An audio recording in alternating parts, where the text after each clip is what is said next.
फिल्मों में oh my God 2 बदलते समय की सच्ची पुकार है। जो सत्य है वही सुंदर है, जो सुंदर है वही सब है, और सत्यम शिवम सुंदरम की अवधारणा भी यही है। बहुत हल्ला मचता है जब हम नकली समाज की नकली कहानियों पर बनी नकली फिल्में देखते हैं, जिनमें दर्शकों को सोचने की दिशा बदलने जैसी कोई भी बात नहीं होती है, और जब बात होती है तो ओ माय गॉड 2 जैसी फिल्में बनती है। तो दोस्तों, आज हम एक्सप्लेन करने वाले हैं ओ माय गॉड 2 मूवी को। तो वीडियो को शुरू करते हैं, और अगर वीडियो अच्छा लगे तो वीडियो को लाइक जरूर कीजिएगा, और इसी तरह के वीडियोस पाने के लिए आप हमारे चैनल को सब्सक्राइब कीजिएगा, ताकि आप इसी तरह की लेटेस्ट और फ्रेश कंटेंट मिलते रहे। तो फिल्म की कहानी शुरू होती है महाकाल नगरी से, जहां पर कि पंकज त्रिपाठी बने कांति साहब मुगदल को दिखाया जाता है। भगवान महाकाल का पक्का भक्त कांति उज्जैन के महाकालेश्वर मंदिर के बाहर प्रसाद चढ़ावे की दुकान चलाता है। मंदिर के बड़े पुजारी की शरण में रहने वाले कांति एक सच्चे आज तक भक्त की सबसे बड़ी आइडल इमेज है, और मंदिर के बाहर उसकी दुकान भी अच्छी खासी चल जाती है। जिसके बाद कांति की पूरी फैमिली को दिखाया जाता है, जिसमें उसके घर में पत्नी के समेत एक बेटा और एक बेटी रहते हैं, जिसमें बेटे का नाम विवेक तो बेटी का नाम दमयंती है। कांति की बेटी एक छोटे स्कूल में पढ़ती है, वही उसका बेटा विवेक एक इंटरनेशनल स्कूल में पढ़ता है। लेकिन ये स्कूल इंटरनेशनल हो या फिर कस्बे में, है तो इंडिया में, और उसमें स्टूडेंट आते तो हमारे इसी समाज से हैं। तो एक दिन विवेक अपने दोस्त के यहां पर जाता है और घर वालों से कह देता है कि आज रात वो उसी के घर पर बिताएगा, और अगली सुबह जब होती है तो विवेक हॉस्पिटल में पाया जाता है। ये बात सुनने के बाद कांति तुरंत ही हॉस्पिटल जाता है, जहां पर कि वो अपने बेटे से मिलता है। जिसके बाद कांति डॉक्टर से मिलता है, तो डॉक्टर कांति को कुछ ऐसी बातें बताता है कि कांति को कुछ भी समझ नहीं आता है। डॉक्टर कांति को बताता है कि विवेक ने कुछ ऐसी गोलियां खाई हैं जिस वजह से विवेक रात भर जगा है। तो कांति उस डॉक्टर से कहता है कि इसमें क्या बड़ी बात है, अगर किसी भी बच्चे की नींद पूरी नहीं होगी तो वो तो बीमार पड़ेगा ही। तब जाके डॉक्टर कांति को असली सच बताता है।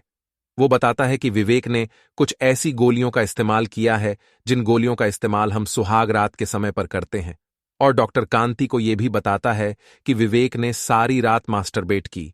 ये सुनने के बाद कांति को बहुत ज्यादा विवेक पर गुस्सा आता है, और वो विवेक पर बहुत ज्यादा चिल्लाता है, क्योंकि कांति की नजरों में तो ये सब पाप है। लेकिन सबसे बड़ी बात यह है कि आखिर विवेक ये सब कुछ कर क्यों रहा था। तब कांति विवेक के एक दोस्त से सब कुछ पता कर लेता है। विवेक का दोस्त कांति को बताता है, एक डांस कंपटीशन की तैयारी के बीच विवेक एक लड़की का पार्टनर बना। वो बहुत ही अच्छा डांस कर रहे थे, लेकिन कुछ जलने वाले दोस्तों ने उसके पसंदीदा पार्टनर से अलग करवा दिया।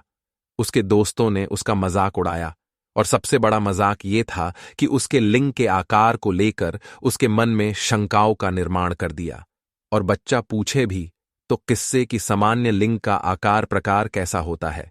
वह नीम हकीमों, जड़ी बूटी बेचने वाले बाबाओं के पास भटकता है, और फिर एक मेडिकल स्टोर से नकली गोली खाकर बीमार पड़ जाता है। ये सारी बातें जब कांति को मालूम चली तो उसे बहुत ज्यादा दुख हुआ। वो महादेव के सामने प्रार्थना करते हैं कि उसके बेटे को इन सारी प्रॉब्लम्स से बाहर निकाले। लेकिन महादेव जानते हैं कि कांति के बेटे विवेक के पास अब कितनी प्रॉब्लम्स आने वाली हैं। इसलिए महादेव अपने एक दूत को धरती पर भेजते हैं, जो कोई और नहीं बल्कि अक्षय कुमार होते हैं, जिन्हें कांति हमेशा महाराज कहकर पुकारता है। कुछ दिनों के बाद स्कूल के प्रिंसिपल जो है वो विवेक और उसके पिता कांति को स्कूल बुलाते हैं, और उसे बताया जाता है कि विवेक ने जो हरकत की है उसकी वजह से हम उसे स्कूल से बाहर निकाल रहे हैं। कांति को यह समझ नहीं आ रहा था कि आखिर विवेक ने ऐसा क्या कर दिया जिस वजह से उसे स्कूल से बाहर निकाला जा रहा है। तब कांति को वीडियो बताया जाता है, जिसमें कि विवेक जो है वो स्कूल के बाथरूम में मास्टरबेट कर रहा होता है, और ये वीडियो विवेक के कुछ जलने वाले दोस्तों ने बना ली थी और उसे हर जगह शेयर भी कर दी थी। इसलिए स्कूल का यह फैसला निकलता है कि अब वो विवेक को किसी भी हालत में इस स्कूल में तो नहीं रखना चाहते, इसलिए स्कूल से बाहर निकाल देते हैं। और धीरे धीरे करके ये वीडियो पूरे शहर में वायरल हो जाती है। वीडियो इस प्रकार वायरल होती है कि ये वीडियो उसके घर तक भी पहुंच जाती है, और अब विवेक और उसकी फैमिली किसी को भी मुंह दिखाने लायक नहीं है। कांति जब ये सब देखता है तो उसे बहुत ज्यादा गुस्सा आता है, क्योंकि उसकी इमेज जो है वो एक सच्ची श्रद्धा और आस्था वाली है। लेकिन अब वो किसी से आंख उठाकर भी बात नहीं कर सकता, इसलिए वो फैसला करता है कि अब वो यहां पर नहीं रहने वाले और अब वो कहीं दूसरे शहर में किसी रिलेटिव्स के पास चले जाएंगे। स्टेशन पहुंचते हैं जहां पर अगली सुबह की ट्रेन का इंतजार कर रहे थे, लेकिन तभी अचानक से विवेक रेलवे की पटरियों पर पहुंच जाता है और आत्महत्या करने की कोशिश करने लगता है। और यहीं पर कांति की एक बार फिर मुलाकात होती है महाराज मतलब कि अक्षय कुमार से। यहां पर महाराज जो है कांति से कहता है कि अपने बेटे विवेक को देखो, शायद वो यहां पर नहीं है, कहीं और चला गया हो। और वे उसे हिंट दे रहे थे कि वो आत्महत्या करने के लिए चला गया है। तब कांति उसे नहीं बचा पाता है, क्योंकि उसे महाराज मतलब कि महादेव ने बचा लिया था। महादेव कांति से बात करते हैं। कांति यहां पर उन्हें अपनी सारी प्रॉब्लम्स बता देता है, लेकिन कांति को वो थोड़े पागल से लगते हैं, क्योंकि वो पहेलियों में बात करते हैं। महादेव कांति से कहते हैं कि सारी दुनिया को तुम्हारा बेटा गलत लग रहा हो, तुम्हें भी वो गलत लग रहा हो, लेकिन क्या कभी ये जानने की कोशिश की है कि विवेक असल में गलत है भी या फिर नहीं?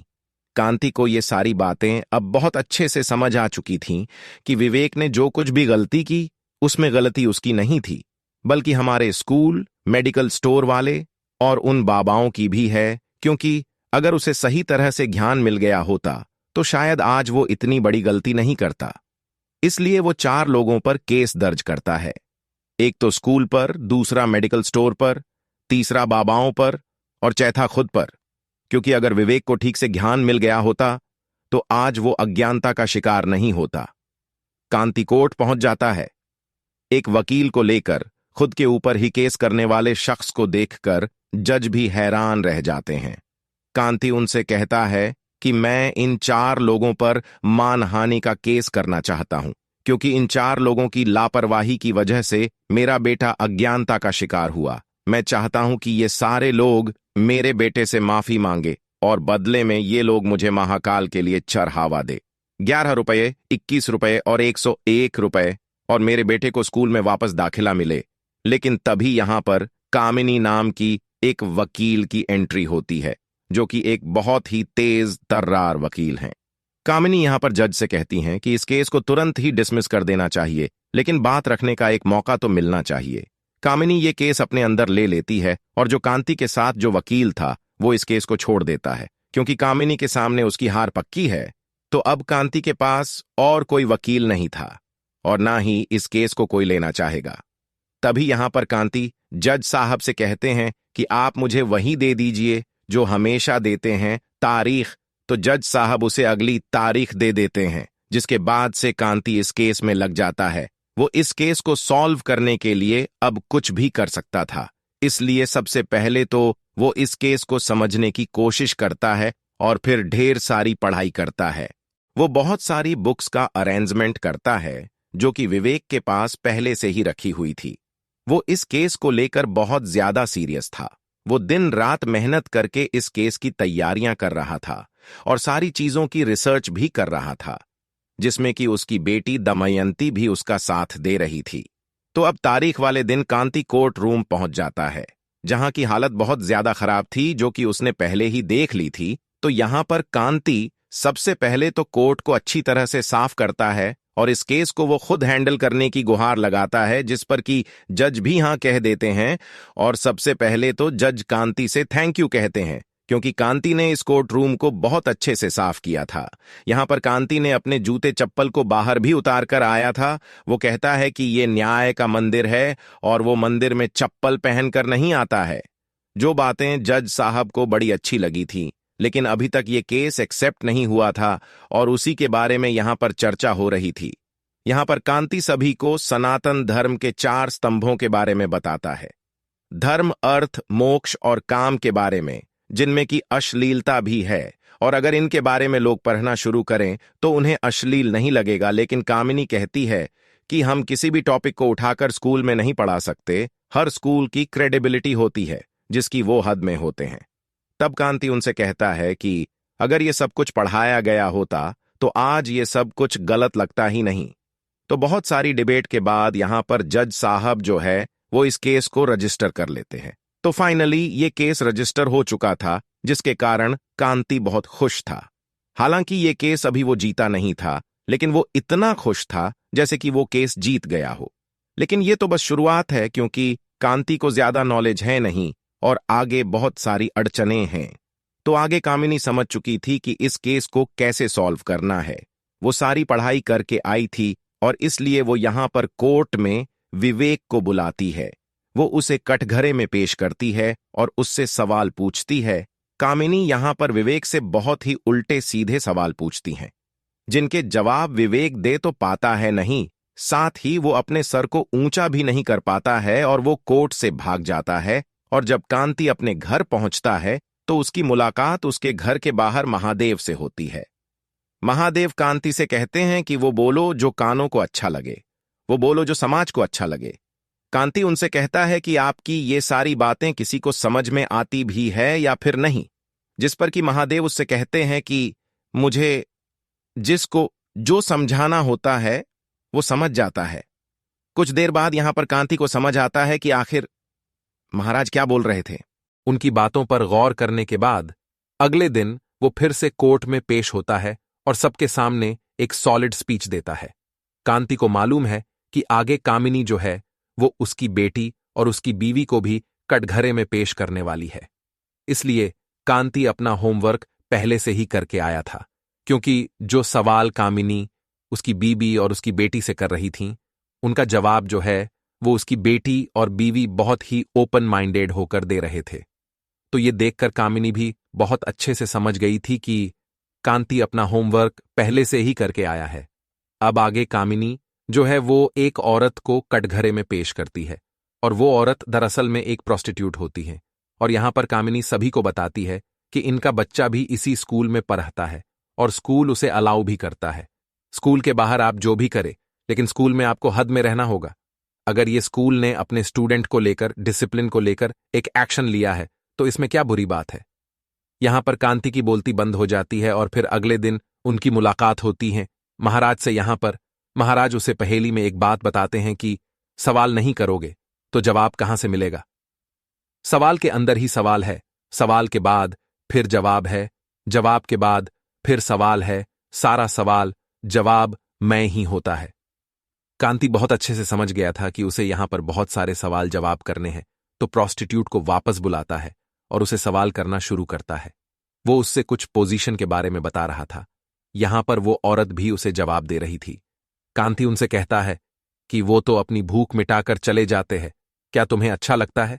जिस पर कि वो औरत साफ मना करती है। वो कहती हैं कि कुछ लोग नोचने के लिए आते हैं तो कुछ लोग उल्टा सीधा काम करने के लिए, और जो कुछ नहीं कर पाते हैं तो वो सामने बैठकर रोते रहते हैं। तो कांति उनसे कहता है कि अगर उन सभी लोगों को पहले से ये सब कुछ आता होता तो शायद तुम्हें परेशानी नहीं होती। जिस पर कि वो औरत भी हां कहती हैं। अब कांति उनसे एक आखिरी सवाल करना चाहता है कि आपका बच्चा जो स्कूल में पढ़ता है, आप उसे कहां देखना चाहेंगे। उन अज्ञानी लोगों की भीड़ में जो आपके पास आते हैं, या फिर उन पढ़े लिखे शिक्षित कामशास्त्र के जानकार जो अपनी प्रेमिका, बीबी, पत्नी, जिनका वह मन और शरीर का सम्मान करते हैं। तो वो औरत कांति की दूसरी बात से पूरी तरह से सैटिस्फाइड थी। इतना बोलने के बाद वो यहां से जाने लगती है। तब कांति उन्हें झुककर प्रणाम करता है, तो जज उससे कहते हैं कि तुम उन्हें प्रणाम क्यों कर रहे हो। कांति उनसे कहता है कि वो एक ऐसी मां को प्रणाम कर रहा है जो अपने बच्चे को पढ़ाने के लिए अपना सब कुछ दांव पर लगा रही है। उससे बड़ा शिक्षक कोई और नहीं है, क्योंकि स्कूल अपना कुछ भी दांव पर नहीं लगा सकता। जिसके बाद फिर से एक डिबेट होती है और ये डिबेट फिर से पहुंच जाती है स्कूल की गलती पर, कि अगर स्कूल में सब कुछ सिखाया गया होता तो आज ये सारी गलती विवेक नहीं करता। दरअसल में कांति सेक्स एजुकेशन की बात कर रहा था। तब कामिनी कहती है कि इस टॉपिक को पढ़ाने का किसी के पास कोई और तरीका नहीं है। अगर आपके पास कोई तरीका है तो आप बता दीजिए। लेकिन किसी के पास भी कोई तरीका नहीं था। तब कामिनी उससे कहती है कि अगर आपके पास कोई तरीका ना हो तो आप इस केस को वापस ले लीजिएगा। अगर तरीका हो जो कि बलगर ना हो तो आप हमें बता दीजिएगा। अब कुछ दिनों के बाद फिर से कांति की मुलाकात होती है महाराज जी से। यहां पर महाराज जी उसे फिर से अपना ज्ञान देना शुरू करते हैं। वो उससे कहते हैं कि सच को दबाओ मत, सच को बताओ, क्योंकि सच हमेशा नग्न होता है। जो है उसे वैसा बता दो, क्योंकि सत्य सुंदर होता है और सुंदर ही शिव है। वो दोनों यहां पर कचौरी भी खा रहे थे और यहां पर महाराज कांति को भी एक कचौरी देते हुए कहते हैं कि कचौरी को देखकर खाना, क्योंकि जिस कागज में कचौरी थी उसमें बहुत ही अच्छी कुछ इंफॉर्मेशन थी जो कि कांति के काम आ सकती थी। अब कांति को ये बात तो बहुत अच्छे से समझ आ गई थी कि उसे सब कुछ खुलकर बताना है। इसलिए अगले दिन वो कोर्ट में ह्यूमन बॉडी के कुछ पोस्टर्स लेकर जाता है जो कि एकदम नग्न थे, जिन्हें देखकर कामिनी कहती है कि यह बलगर हैं और इन्हें हटा देना चाहिए।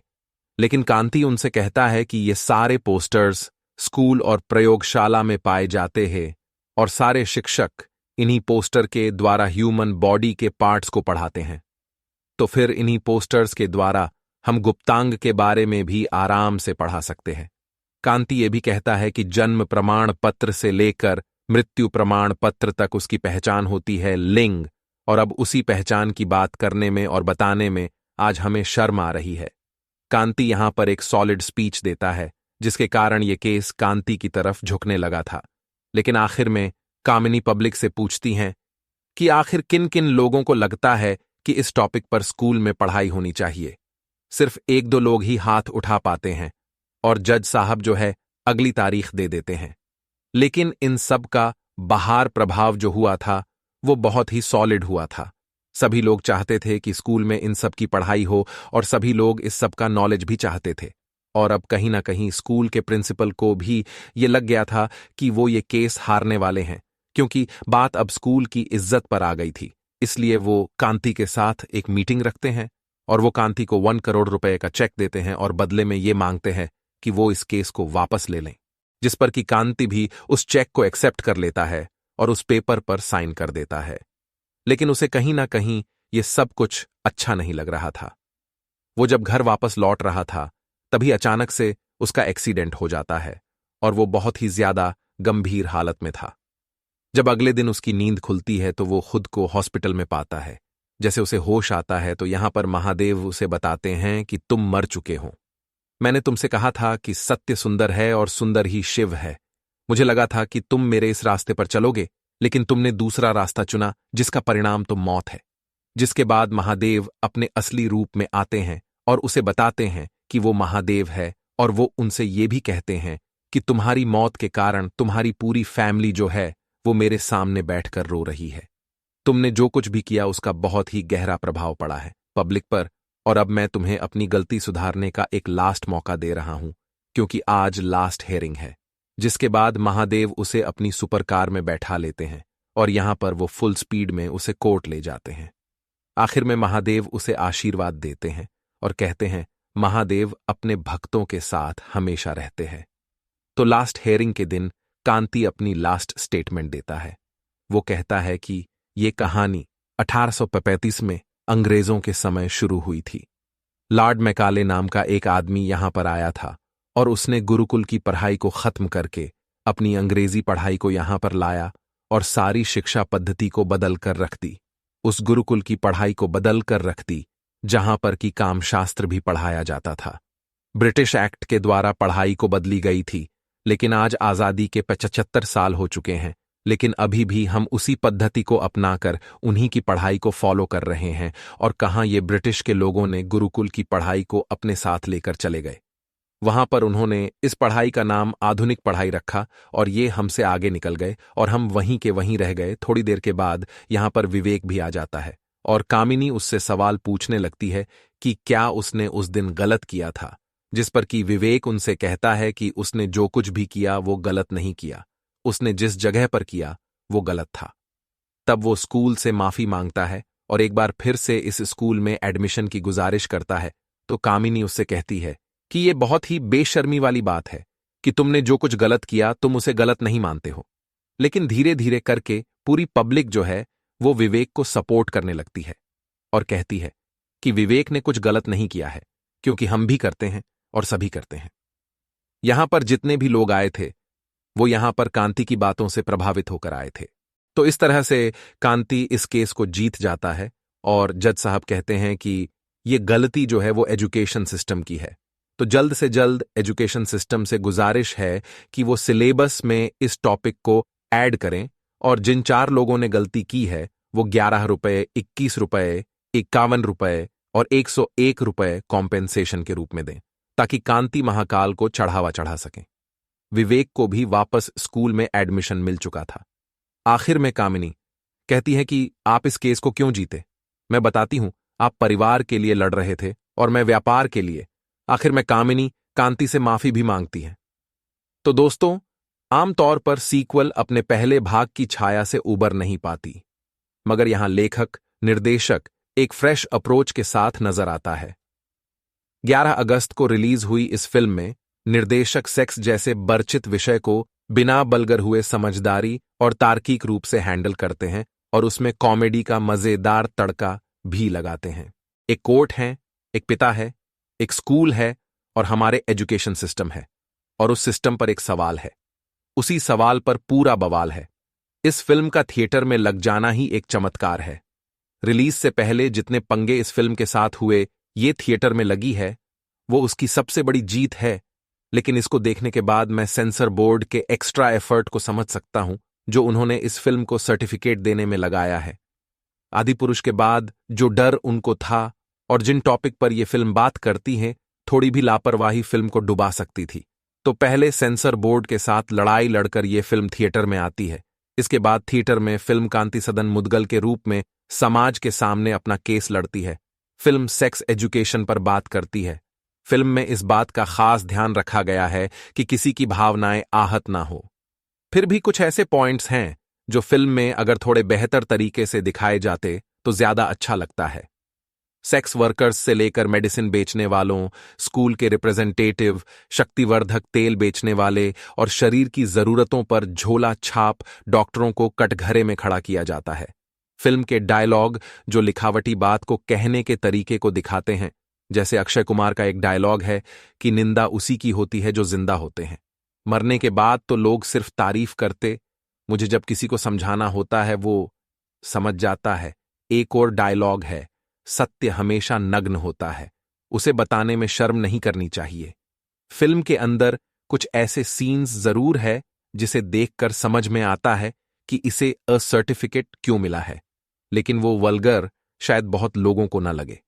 बस वो सच है जिसे हम झुठला रहे हैं। अभी भी कुछ ऐसी बातें जो फिल्म में और बेहतर तरीके से दिखाई जा सकती थीं, वो क्या है? फिल्म सिर्फ एक बात ये कहती है कि अगर अपने बच्चों को आप नहीं सिखाएंगे तो वो सिखाएंगे जिन्हें खुद कुछ नहीं पता। कई सारे सीन्स उसे जस्टिफाई करते हैं। एक सीन में जब केस डिसमिस होने की बात आती है, तब पंकज त्रिपाठी जज साहब से कहते हैं कि महाराज, हमको भी वही दे दो जो सबको देते हो, तारीख। वही इसमें जज और जस्टिस सिस्टम के तरीकों से लेकर एजुकेशन सिस्टम पर भी अपनी बात रखी गई है। कई सारे वन लाइनर्स हैं जिसे देखकर सब हंस रहे थे। फिल्म इस सब्जेक्ट को एक मैच्योर तरीके से हैंडल करती है। एक सीन में पंकज त्रिपाठी शुद्ध हिंदी में यामी गौतम की तारीफ करते हैं, लेकिन जब आम भाषा में वही बात कहते हैं तो वो भड़क जाती है। इस सीन से भाषा की अहमियत को समझाया गया है। बात को वैसे कहो जो समाज को सही लगे। स्कूल का सिलेबस कैसा हो, फिल्म उस पर भी बात करती है। जहां भी शिव चले हैं, नंदी साथ चले हैं। डायलॉग में तो डबिंग की गई है। वो पता चल जाता है कि यहां सेंसर बोर्ड ने कैंची चलाई है, लेकिन पूरी फिल्म को अपने कंधों पर खींचते हैं पंकज त्रिपाठी। फिल्म एक फील्ड देती है कि सच्ची श्रद्धा से भगवान को बुलाओगे तो वो किसी न किसी रूप में जरूर आते हैं। यामी गौतम भी फिल्म में एक वकील के रूप में जो मुद्दा उठाती है, बेहद वैलिड है। कायदे से देखा जाए तो फिल्म डिस्कशन के महत्व को समझती है। बात नहीं करोगे तो निष्कर्ष कैसे निकलेगा? लेकिन कुछ ऐसी चीजें हैं जो थोड़ा बेहतर तरीके से हैंडल किया जा सकता था। जैसे शिवलिंग के बारे में जो डिस्क्रिप्शन दिया है, उसे बेहतर किया जा सकता था। वहीं धर्म के 4 स्तंभों में सत्य, तप, काम और मोक्ष में काम को जिस परिप्रेक्ष्य में इस्तेमाल किया गया है, वो उससे बहुत ब्रॉडर टर्म है। खैर, कोई नहीं, लेकिन फिल्म सेक्स एजुकेशन पर बनी तो समझा जा सकता है कि क्यों ऐसा किया गया। वही हस्तमैथुन जैसे सब्जेक्ट को भी थोड़े और बेहतर तरीके से हैंडल किया जा सकता था। फिल्म इसकी जरूरत पर बात करती है, नुकसानों पर नहीं, इसीलिए पेरेंट्स गाइडेंस जरूरी है। ओवरऑल फिल्म बढ़िया तरीके से अपनी बात रखती है, लेकिन जिस एज ग्रुप को एड्रेस करती है वो ये फिल्म देख ही नहीं सकते। बाकी आपने फिल्म देखी है, आपको कैसी लगी कमेंट करके बताना, सब्सक्राइब लाइक करके जाना। जल्दी मिलते हैं एक और कड़क वीडियो के साथ यहीं पर। तब तक अपना ख्याल रखिए। जय हिंद, जय भोलेनाथ।